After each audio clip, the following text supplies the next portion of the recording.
Su esposo quería hacer relaciones sexuales y la señora le rogó. Ni siquiera le rogó, nos eligió. Éramos dos, yo tenía 8 años y ella tendría 12, 11. El señor eligió con quién va a hacer relaciones sexuales. Desgarradoras historias descubren que hasta hoy la ley que protege a las trabajadoras del hogar sigue siendo letra muerta y ellas se unen para luchar por sus derechos.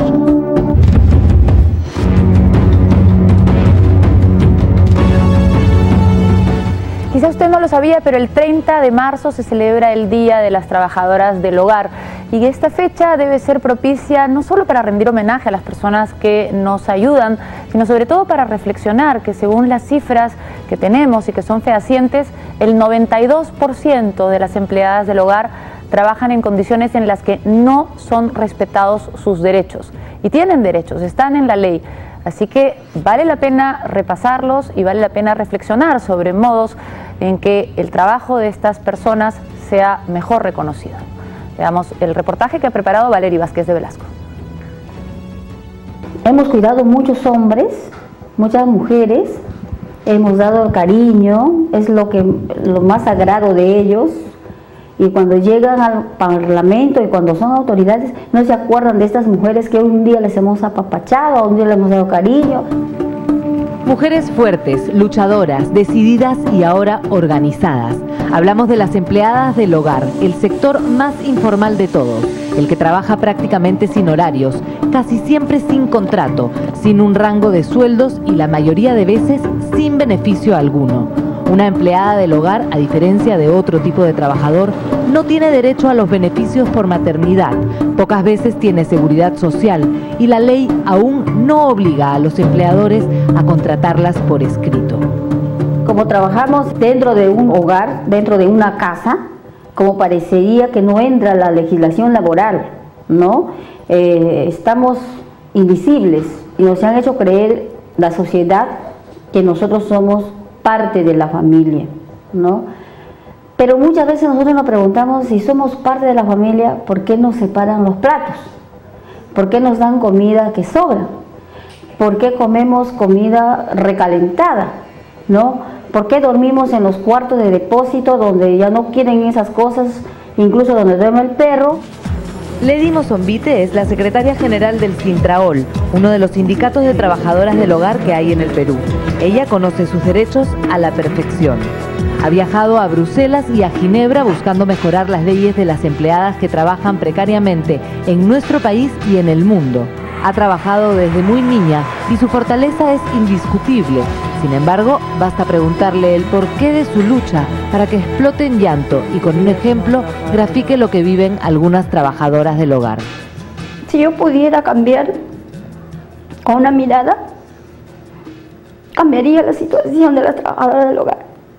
La señora estaba embarazada y su esposo era un policía, PIP, que decían antes. Su esposo quería hacer relaciones sexuales y la señora le rogó. Ni siquiera le rogó, nos eligió. Éramos dos, yo tenía 8 años y ella tendría 12, 11. El señor eligió con quién va a hacer relaciones sexuales. Le eligió a ella. Y yo temblaba. Y yo me oriné. Me escondí en un rincón. Y luego a mi compañera la metió en el cuarto y le taparon la boca. Ahí escuché que el señor le viola. Y luego salió ella sangrando.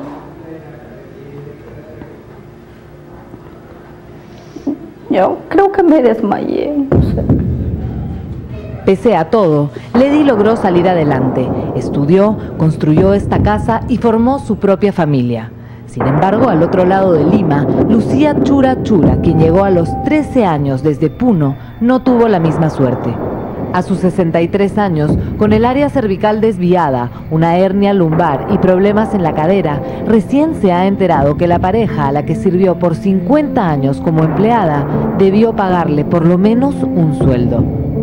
No sabía que yo tenía mis derechos, no reclamé que me dijo que me daba así mi propina para mis gastos personales, pero no tenía sueldo. ¿Nunca te pagó? No, nunca me pagó.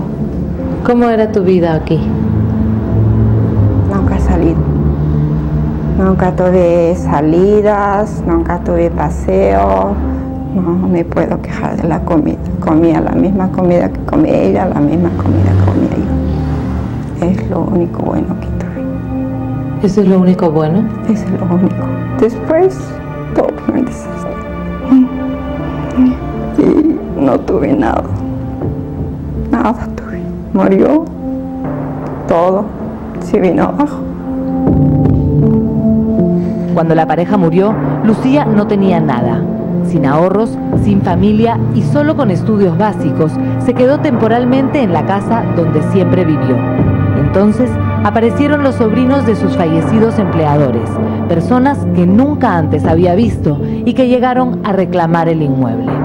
Vinieron con matones, patas de cabra, como 12 personas. Han entrado abriendo la puerta, por la otra puerta está forzada, por ahí entraron y me jalonearon, me quisieron botar como si fuera yo, que no hubiera vivido acá, nada. Tú eres una cholo, tú no tenías derecho acá. Esta es la casa de mi tía, lárgate. Lucía, que efectivamente no tiene documentos que acrediten la herencia de la casa, cuenta sin embargo con el apoyo de los 3 sobrinos más cercanos de la pareja de empleadores. Siempre me abrazaba. Tú eres mi hija, me decía así. A veces me decía mi chola que está a mi lado, en las malas, en las buenas. Con el apoyo del Sintraol, Lucía hoy enfrenta un juicio contra varios de los sobrinos que la quieren dejar en la calle. Mientras tanto, al sur de Lima, otra es la historia de Carmen Almeida, secretaria comercial, quien ante la falta de trabajo tuvo que aceptar laborar como empleada durante 13 años, nada menos que en la casa de un ex embajador. Cuando se fue de ahí, tampoco recibió algún tipo de beneficio. Ya informada, inició un proceso a su antiguo empleador. Mientras que yo dejaba toda esa remesa y yo me iba, mi mamá estaba bien y mi hija también. Entonces, un año dije, pero se fueron pasando los años y me quedé trabajando sin querer 13 años, ¿no? Y yo trabajaba de 7 de la mañana hasta las 10 de la noche, ¿no? O sea, nunca he trabajado las 8 horas que se dice que se debería de trabajar, ¿no?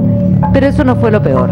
Carmen cuenta que la hija del embajador la insultaba constantemente e incluso acusa que el diplomático llegó a acosarla sexualmente.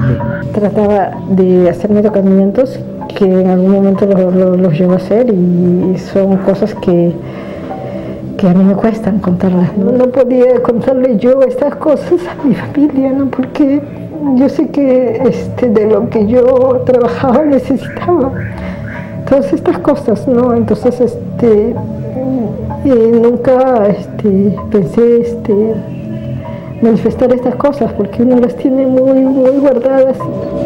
Su caso se ventila en el Poder Judicial. Así, cada trabajadora del hogar tiene una historia de terror que contar. Fui esclava en los años 65. Me humillaban, no me pagaban y el hijo del empleador quiso abusar de mí. Trabajé 6 años en La Molina, me enfermé de úlceras, me botaron porque estaba botando sangre por la boca y no me pagaron mis beneficios. Le hice juicio y el juzgado mal letrado de Huacho dijo que como tenía vínculo sanguíneo no tenía derecho a nada. Y eso no es verdad, porque el trabajador es digno de su salario. Tenía 7 años cuando empecé a trabajar, ayudando en los quehaceres en la casa. Me mandaban a cocinar, me mandaban a hacer, y cuando no sabía, pues me echaban la comida en la cabeza y me lo hacían comer, del piso me lo hacían comer. La señora que trabajé en el Club Caima no nos daba de comer, pero nos obligaba a que comiéramos la comida preparada de una semana. ella me dijo que para las sirvientas eran esos servicios que tenían que usar para su comida, que sea desayuno, almuerzo y cena, que eran plásticos, un plato de plástico, una taza igual plástico y un tenedor ya que bueno, la empleadora lo ha dejado, que ya no lo usa, ¿no? Cuando estuve trabajando casi para los 11, 12 años, yo estaba una vez limpiando las lunas y el señor por atrás intentó, violarme, ¿no? Hacerme la violación contra natura. Y si no entrara la señora, en ese momento no, quizás, digo yo, no estaría acá contando, quién sabe qué hubiera sido mi vida. 77% de las mujeres que llegaron a una comisaría a denunciar que estaban siendo acosadas sexualmente dicen que la policía no les hizo caso. Solo 4% de los acosadores ha sido encarcelado o sigue un proceso legal. Estas son, aquí están, las que siempre lucharán. Por todo esto, las organizaciones donde se agrupan estas mujeres estarán marchando al Congreso de la República este 3 de abril, conmemorando el 25º aniversario del Día de las Trabajadoras del Hogar.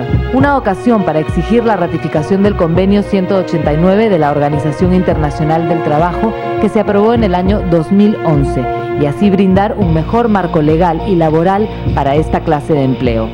La situación que tenemos ahora es la ley 27986, que tampoco no es cumplida, pero tenemos los derechos a mitad. Tenemos gratificación 15 días, que no deberíamos tener 15 días. Nosotros trabajamos también más de 8 horas. Dejamos a nuestra familia, a nuestros hijos, nos dedicamos exclusivamente a terceras familias y no es considerado nuestro trabajo. La ley actual dice que debemos tener un contrato de trabajo, puede ser verbal o escrito, entonces, pero más se opta por el verbal y que entonces no tenemos prueba laboral. O sea, vamos a unir fuerza con otras organizaciones trabajadoras del hogar, con otros sindicatos, por ejemplo el IPROFO, la CCTH, Sintrohogar, Casa Panchita, la JO, a todas esas organizaciones los esperamos el día 3 de abril a las 10 de la mañana en el Parque de la Cultura en Lima. En el Perú ya existe una norma para las trabajadoras del hogar que protege la jornada de 8 horas por al menos el salario mínimo, entre otras cosas, pero muy pocos empleadores la cumplen.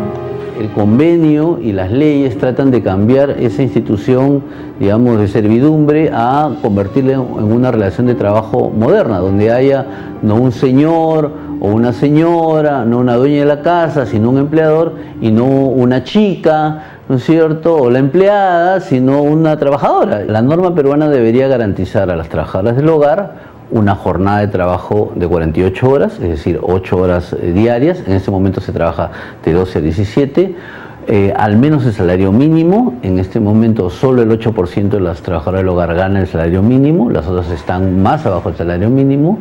Debería garantizar acceso a la seguridad social. En este momento solo las que están registradas, el 8%, tiene acceso al seguro social, y evidentemente también le garantizaría una pensión de alguna manera cuando acabe su tiempo de trabajo. En este momento solo 8% de ellas.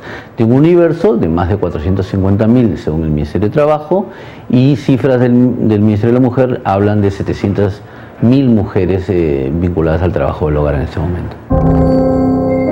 Rezagos de colonialismo que deben desaparecer para construir una sociedad con menos abismos en un país que se precia de crecer en todos los sentidos.